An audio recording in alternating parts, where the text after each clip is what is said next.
Hello guys, in this video I'm going to show you how you can put this Samsung A01 into download mode. You first put the phone off firstly, then you prepare your USB plugged into power before doing anything. Then you put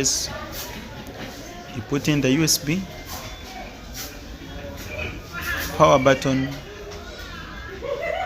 and the volume down button all together at the same time and keep on holding it.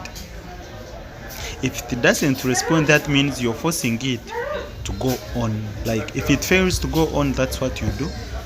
If it fails to go into download mode, and those commands cannot respond of the phones all together at the same time. Never, they cannot.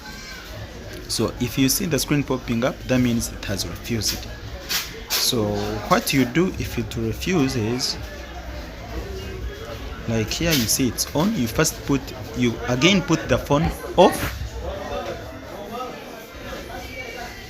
You put the phone off like normally.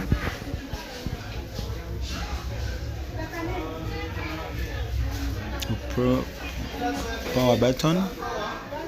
Then when it's totally off, you press volume down and volume up button all together, then you put in a USB. Those commands without pressing the power button, put in the USB after pressing the buttons. Then you wait for it till the screen pops up. It will bring this warning. So that means it's already in the download mode. Then they are showing press volume up button to continue. You can check it out. It's now already in the download mode. If you'd like to flash it or do anything, please subscribe this channel for more content. To exit the download mode, just press volume down and power button. Thank you guys.